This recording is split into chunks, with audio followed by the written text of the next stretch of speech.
Bonjour à tous, c'est Arnaud pour un nouvel épisode de votre podcast Le Pharmapreneur, le podcast dédié aux pharmaciens entrepreneurs et à ceux qui aspirent à gérer leur officine de manière efficace. Aujourd'hui, nous allons aborder un sujet universel et crucial pour tous, à savoir la procrastination. Plus précisément, comment la stopper, surtout dans le cadre de la gestion de votre pharmacie. Si vous êtes pharmacien et que vous sentez parfois que vos projets stagnent, que les tâches administratives ou même la mise en place de nouvelles idées traînent en longueur, cet épisode est fait pour vous. Nous allons explorer 6 étapes clés pour surmonter la procrastination et prendre des actions concrètes pour faire avancer votre officine. Car gérer une pharmacie ne se limite pas à distribuer des médicaments, c'est aussi faire des choix stratégiques, organiser ses priorités et avancer sans se laisser piéger par l'immobilisme. Alors la première question à se poser face à la procrastination, elle est simple. Êtes-vous en train de faire la bonne chose? Dans une pharmacie, avec les nombreuses responsabilités que nous avons, il est facile de s'éparpiller et de se concentrer sur des tâches qui ne sont peut-être pas prioritaires. Vous pensez devoir absolument vous occuper des réseaux sociaux, de votre pharmacie, alors que la gestion des stocks devient plus urgente. Le management de votre équipe demande de l'attention, mais vous vous concentrez sur des tâches administratives secondaires.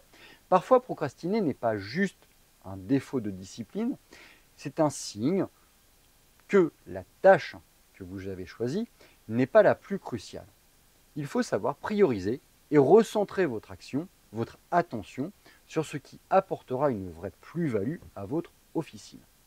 Ensuite, même si vous êtes sûr de faire la bonne chose, demandez-vous si vous utilisez la bonne méthode.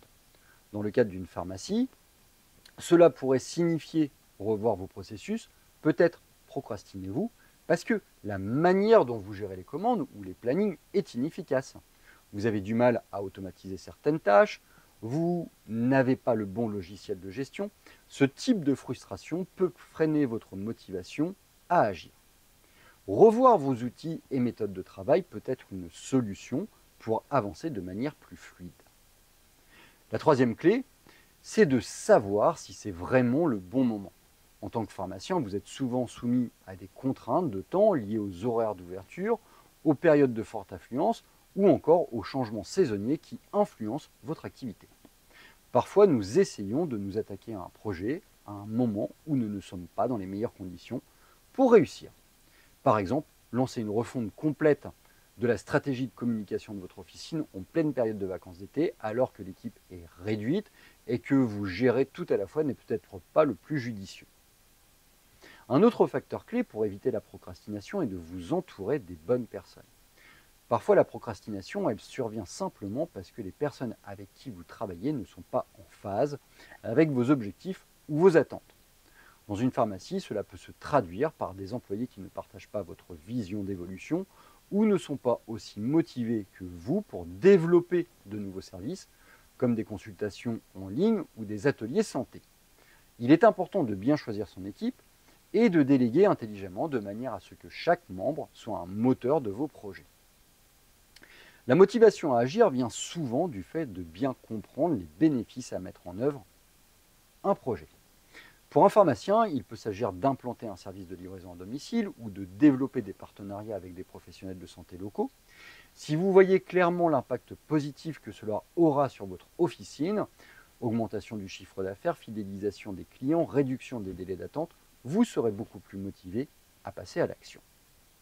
Enfin, pour surmonter la procrastination, il est essentiel de se rendre compte des conséquences négatives de ne pas agir. Dans une pharmacie, repousser une mise à jour du système informatique ou négliger la formation de votre équipe peut avoir des effets désastreux à long terme. La perte de clients, la gestion inefficace, des erreurs administratives, vous devez vous demander qu'est-ce que cela va me coûter si je n'agis pas maintenant. Les conséquences peuvent être importantes tant en termes de résultats financiers que de réputation. En résumé, pour arrêter de procrastiner dans la gestion de votre pharmacie, pouvez-vous ces 6 questions. La première, est-ce que c'est la bonne chose à faire? La deuxième, est-ce que je le fais de la bonne façon? La troisième, est-ce le bon moment? Quatrième, est-ce que c'est avec les bonnes personnes? Cinquièmement, est-ce que je vois les bénéfices?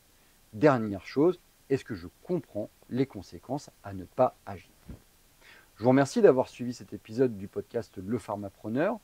J'espère que ces conseils vous aideront à agir et à surmonter la procrastination dans votre gestion d'officine.